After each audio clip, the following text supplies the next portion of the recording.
এই হলো Samsung Galaxy S21 FE Exynos version. তবে স্ন্যাপড্রাগন ভার্সনের যে ফোনটি আছে সেটিও সেম টু সেম দেখতে, কারণ অনলি মাত্র প্রসেসরটাই চেঞ্জ, বাকি সব কিছু একই রাখা হয়েছে এই স্যামসাংয়ের ডিভাইসটিতে। স্যামসাংয়ের এই ডিভাইসে রয়েছে কিছু পজিটিভ পয়েন্ট, কিছু নেগেটিভ পয়েন্ট, আর সব কিছু নিয়ে ডিসকাস করবো আজকের এই ভিডিও। আর সাথে দেখবো স্যামসাংয়ের এই মডেলটি, মানে যেটি 2022 সালে লঞ্চ হয়েছিল Samsung Galaxy S21 FE Exynos ভার্সনটি, সেটি কতটা ভ্যালু ফর মানি হচ্ছে এই 2023-এ। এটা কি এখনো কেনা উপযুক্ত আছে, নাকি 2023-এর যে মডেলটি লঞ্চ করলো মানে স্ন্যাপড্রাগন 888 সেই ভার্সনটাই কেনা ভ্যালু ফর মানি হবে? সব কিছু নিয়ে ডিসকাস করবো আজকের এই ভিডিওতে। আর এই ফোনটি হলো আমার জীবনের স্যামসাংয়ের প্রথম flagship phone. Hello everyone, welcome to my channel. আমার নাম স্বর্ণেন্দু আর তোমরা দেখছো টেকসিয়া।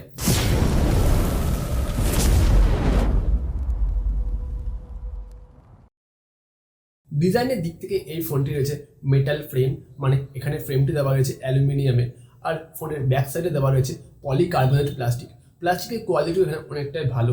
এখানে গ্লসি প্লাস্টিক না দিলেও যে প্লাস্টিকের কোয়ালিটি দেওয়া রয়েছে সেটা অনেকটাই প্রিমিয়াম এই প্রাইসের মধ্যে। আমি প্রাইসের কথা একটু পরে বলছি এই ভিডিওতে।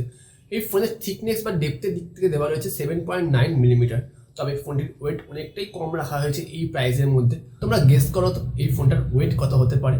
পেছনে কিন্তু প্লাস্টিক ব্যাগ দেওয়া রয়েছে, কোনো গ্লাস ব্যাগ দেওয়া হয়নি। তো যাই হোক, এই ফোনটির ওয়েট রয়েছে 177 গ্রামের কাছাকাছি। যেহেতু এই ফোনের স্ক্রিনটা কার্ভ না হলেও এই ফোনের ফ্রেমটি হালকা কার্ভ দেওয়া রয়েছে, সেই কারণে হ্যান্ড গ্রিপ অনেকটাই বেশি প্রিমিয়াম এই ফোনে। ফোনের ফ্রন্ট সাইডের দিকে গ্লাসটা রয়েছে কর্নিং গরিলা গ্লাস ভিক্টাস, মানে অনেকটাই বেশি স্ট্রং এই প্রাইসের মধ্যে। আর এই ফোনে দেওয়া রয়েছে IP68 এর রেটিং, যার মাধ্যমে 1.5 মিটার জলের ডেপথে 30 মিনিট পর্যন্ত স্টে করতে পারবে। পোর্ট এবং বাটনসের দিক থেকে এই ফোনের টপ সাইডে রয়েছে একটি নয়েজ ক্যান্সেলেশন মাইক, আর ফোনের বটম সাইডে রয়েছে একটি স্পিকার গ্রিল, তার পাশে একটি Type-C charging port, main mic ও সিম ট্রে। আর এই সিম ট্রেতে তোমরা ডুয়েল ন্যানো সিম ইনসার্ট করতে পারবে, আর যেহেতু এটি 5G ফোন তাই এখানে 5G সিমও তোমরা সেট করতে পারবে।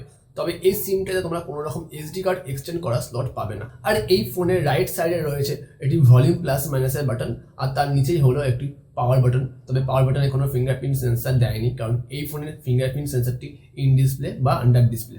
সব ফোনেরই ডিসপ্লের সাইজ মেজারমেন্ট করার জন্য মাপা হয় এই কোনাকুনি, আর এই কোনাকুনি এই ফোনের ডিসপ্লের সাইজটা হলো 6.4 ইঞ্চি। আর ডিসপ্লের দিক থেকে এই ফোনে রয়েছে dynamic AMOLED 2X display. Dynamic AMOLED হওয়ার কারণে নর্মাল অ্যামোলেডের থেকে এই ফোনের কালার কিছুটা বেশি বুস্টেড রয়েছে, বা কালার কিছুটা বেশি পাঞ্চি, আর সেটা দেখতে অনেকটাই বেশি ভালো লাগছে এই ফোনে। সাথে রয়েছে HDR10+ এর সাপোর্ট আর 120 হার্জ রিফ্রেশ রেট। এই 120 হার্জ FPS কে ইউজ করার জন্য তোমরা যখন সেটিংসে যাবে তখন দেখতে পারবে সেখানে মাত্র দুটি অপশান, একটি 120 হার্জ আর একটি 60 হার্জ। যদিও সেরকম করে লেখা থাকে না, এখানে লেখা থাকে হাই ও স্ট্যান্ডার্ড। স্ট্যান্ডার্ড মানে 60 হার্জের রিফ্রেশ রেট দেবে, আর হাই মানে 120 হার্জ। এখানে কিন্তু কোনো রকম অ্যাডাপটিভ রিফ্রেশ রেটের অপশান দেয়নি এই স্যামসাং কোম্পানি, আর এটা মনে হয়েছে আমার ডিসপ্লের দিক থেকে একটু নেগেটিভ পয়েন্ট।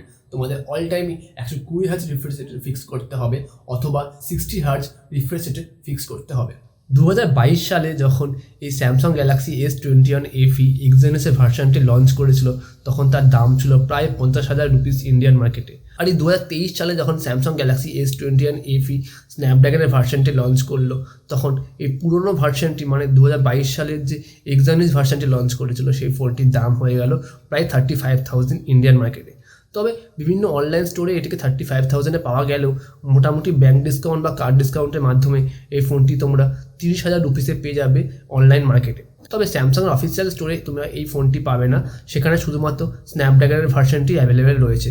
আর এক্সাইনোসের ভার্সনটি পুরোপুরি আউট অফ স্টক হয়ে গেছে, কারণ স্যামসাং কোম্পানি নতুন করে এই এক্সাইনোসের ভার্সনটি আর তৈরি করছে না, তারা শুধুমাত্র স্ন্যাপড্রাগনের ভার্সনটি তৈরি করছে। তো লাস্ট যা স্টক আছে তা শুধুমাত্র এই অনলাইন আর অফলাইন মার্কেটেই তোমরা মোটামুটি 30,000 থেকে 35,000 রুপিসের মধ্যে পেয়ে যাবে ইন্ডিয়ান মার্কেটে। প্রসেসরের দিক থেকে এই ফোনে রয়েছে Exynos 2100, যেটি কিনা 5 ন্যানোমিটার আর্কিটেকচারের উপর বানানো হয়েছে। এই ফোনটি যখন 2022 সালে লঞ্চ হয়েছিল তখন এই ফোনটিতে ছিল অ্যান্ড্রয়েড 12 ভার্সন, আর কোম্পানি ক্লেম করেছিল তারা দেবে 4 ইয়ার্সের অ্যান্ড্রয়েড আপডেট আর 5 ইয়ার্সের সিকিউরিটি আপডেট। অ্যান্ড্রয়েড 16 অবধি তোমরা অ্যান্ড্রয়েড পাবে, এরকমটাই কোম্পানি ক্লেম করেছিল। তবে 2023 সালে যখন তোমরা ফোনটা পারচেস করবে আর আউট অফ দ্য বক্স এই ফোনটিতে তোমরা অ্যান্ড্রয়েড 13 দেখতে পারবে। আর সেক্ষেত্রে ভেবো না যে তোমরা আরও 4 ইয়ার্সে অ্যান্ড্রয়েড পাবে, এমনটাও নয়, কারণ অ্যান্ড্রয়েড 13 পাওয়ার পর তোমরা আর 3 ইয়ার্সে অ্যান্ড্রয়েড আপডেট পাবে এই ফোনে। সাথে রয়েছে 4 ইয়ার্সের সিকিউরিটি আপডেট। মানে যা সিম্পল, তোমরা স্যামসাং গ্যালাক্সি S21 FE যেটি এক্সাইনসের ভার্সন 2023 সালে পারচেস করছো, সেই ফোনটিতেও তোমরা ওএস হিসাবে অ্যান্ড্রয়েড 16 অবধি আপডেট পাবে। ফোনটি আনবক্সিং করার পরই আমি এই ফোনে দেখতে পেয়েছি অ্যান্ড্রয়েড 13, সাথে রয়েছে One UI 5.1। আর One UI 5.1 নিয়ে নতুন করে কিছু বলার নেই। এই One UI 5.1 এ ভরে ভরে কিছু ফিচার্স রয়েছে, খুব ইন্টারেস্টিং ফিচার্স রয়েছে। তো যাই হোক, 2023 সালে তোমরা যখন ফোনটি পারচেস করবে দেখতে পারবে এই ফোনে রয়েছে 8GB একটি LPDDR5 এর র্যাম, পেয়ে যাবে UFS 3.1 এর 128GB ইন্টারনাল স্টোরেজ। তবে 2023 সালে এই বাজেটের মধ্যে ম্যাক্সিমাম ফোনে দেওয়া রয়েছে 256GB স্টোরেজ টাইপ। তবে এই ফোনে তোমরা 128GB ইন্টারনাল স্টোরেজ টাইপ পাবে, যেটি আমার মনে হয়েছে এই ফোনে অনেকটাই কম। এইবার আসি এই ফোনের মেইন হাইলাইটেড পার্ট, ক্যামেরার দিক থেকে ব্যাক সাইডে রয়েছে ট্রিপল ক্যামেরা সেট আপ, আর যেখানে মেইন ক্যামেরাটি রয়েছে 12 মেগাপিক্সেলের, আর তার ওপরে রয়েছে একটি আল্ট্রা ওয়াইড ক্যামেরা যেটিও কিনা 12 মেগাপিক্সেল, আর সব থেকে নিচের ক্যামেরাটি হলো 8MP টেলিফোটো লেন্স। তবে এই ফোনের এই 8MP টেলিফোটো লেন্স ও মেইন ক্যামেরা 12 মেগাপিক্সেলে দেওয়া রয়েছে OIS এর সাপোর্ট। আল্ট্রা ওয়াইডে OIS লাগে না, তাই আল্ট্রা ওয়াইডে কোনো রকম OIS দেয়ওনি। এই হলো এই ফোনের ফ্রন্ট পাঞ্চল ক্যামেরা, আর এই পাঞ্চল ক্যামেরার মধ্যে রয়েছে 32 মেগাপিক্সেলের একটি সেলফি ক্যামেরা, যেখানে তোমরা 4K-তে 60fps ভিডিও রেকর্ডিং করতে পারবে। তাছাড়াও এই ফ্রন্ট ক্যামেরাতে রয়েছে জাইরো EIS এর অপশান, যার মাধ্যমেও তোমরা স্মুথ ভিডিও এক্সপিরিয়েন্স করতে পারবে এই ফ্রন্ট ক্যামেরার মাধ্যমে। সাথে এই ব্যাক ক্যামেরাতে রয়েছে ভরে ভরে কিছু সেটিংস বা ভরে ভরে কিছু অপশান, যার মাধ্যমে তোমরা ভিডিও বা ক্যামেরার এক্সপিরিয়েন্স খুব ভালো মতনই এনজয় করতে পারবে এই ফোনের থেকে। রইল কিছু ক্যামেরা স্যাম্পল।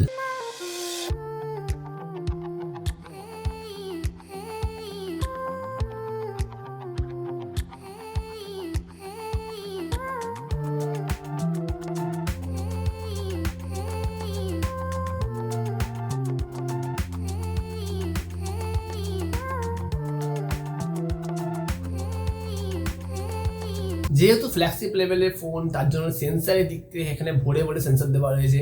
সেই সেন্সারের নামগুলো আমি স্ক্রিনে মেনশন করলাম। কানেক্টিভিটির দিক থেকে এই ফোনে রয়েছে 12খানা 5G ব্যান্ডের সাপোর্ট, সাথে ব্লুটুথ ভার্সন 5.0।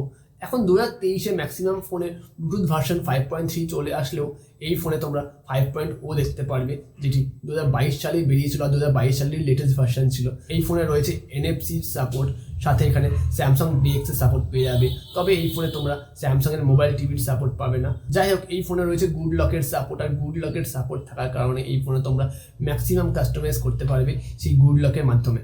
গুড লকের মাধ্যমে কী কাস্টমাইজ করা যায় এই ফোনের মধ্যে তা নিয়ে আমি একটা ডেডিকেটেড ভিডিও বানাবো, আর সেই ভিডিওতে তোমরা দেখতে পারবে গুড লকের ইউজফুল ফাংশনগুলো এই স্যামসাংয়ের গ্যালাক্সি S21 FE ফোনের জন্য।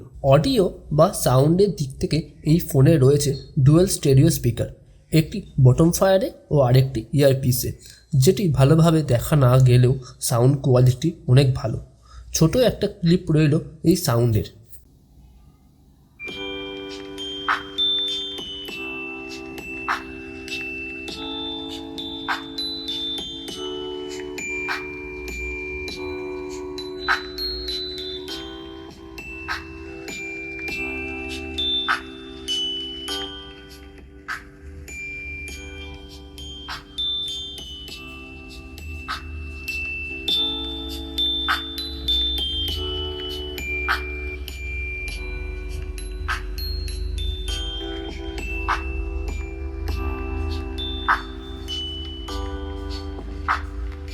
যেহেতু এটি ফ্ল্যাগশিপ ফোনটিকে হালকা করার জন্য এই ফোনে ব্যাটারি দেওয়া রয়েছে 4500 মিলিঅ্যাম্পিয়ারের। এখানে 5000 মিলিঅ্যাম্পিয়ার ব্যাটারি দিতেই পারতো কোম্পানি, তবে 500 mAh কাট করে কতটাই বা হালকা করেছে এই ফোন জানি না। তবে এই 4500 মিলিঅ্যাম্পিয়ার ব্যাটারি তোমাদের টেনে টুনে 1 ডে ব্যাকআপ দিয়ে দিতে পারবে। তবে এই ফোনের বক্সে কোনো রকম চার্জিং অ্যাডাপ্টার না থাকলেও এই ফোনটি 25 ওয়াটের চার্জিং স্পিড সাপোর্ট করে, যার মাধ্যমে 0 to 100% ফোনটি চার্জ করতে সময় লাগবে প্রায় 1 ঘন্টার কাছাকাছি। এছাড়াও এই ফোনের ব্যাক সাইডে দেওয়া রয়েছে ওয়্যারলেস চার্জিংয়ের কয়েল, যার মাধ্যমে 15 ওয়াটের ওয়্যারলেস চার্জিং পাবে এই ফোনে, আর সাথে রয়েছে 5 ওয়াটের রিভার্স চার্জিংয়ের অপশান।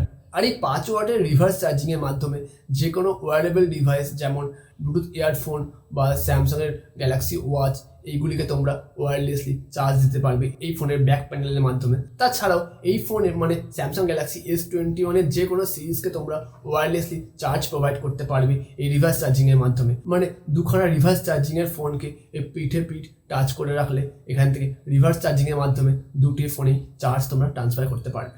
তো এইবার আসি ভিডিওর লাস্ট পার্ট কনক্লুশনের দিক থেকে আমি বলবো, কেউ যদি ইন্ডিয়ান মার্কেটে 35,000-এর নিচে এমন কোনো ফোন দেখো যেখানে ব্যালেন্স ফোন চাও, বেসিক্যালি সব কিছু দিক থেকে ব্যালেন্স হবে, মানে ভালো পাওয়ারফুল ক্যামেরা, ভালো পাওয়ারফুল প্রসেসর, এরকম টাইপের ফোন হবে, সেই দিক থেকে স্যামসাং গ্যালাক্সি S21 AV এক্সাইনোসের ভার্সনটি একদম পারফেক্ট। কারণ এখানে রয়েছে পাওয়ারফুল ক্যামেরা, সাথে পাওয়ারফুল প্রসেসর, One UI 5.1-এর ভরে ভরে কাস্টমাইজেশন ফিচার্স, আর এইসবের দিক থেকে এই ফোনটা একদমই পারফেক্ট।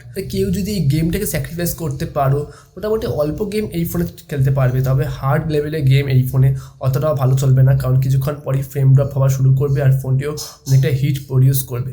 তো গেমটাকে স্যাক্রিফাইস করতে পারলে এই দামের মধ্যে, মানে আন্ডার 35,000-এর মধ্যে এই ফোনটা একদম বেস্ট চয়েস হবে তোমাদের জন্য। তো এই ভিডিওটা আর বেশি বড় করবো না, এই ভিডিওটা এমনিতেই অনেকটা বড় হয়ে গেছে। যদি এই ভিডিওটি ভালো লাগে তাহলে একটি লাইক, শেয়ার আর সাবস্ক্রাইবটা করে দিও। আর আমার অন্যান্য ভিডিওগুলো দেখার জন্য নিচের এই লিঙ্কগুলো ক্লিক করো। আজকের মতন এখানেই দেখা হবে পরবর্তী কোনো ভিডিওতে। টাটা।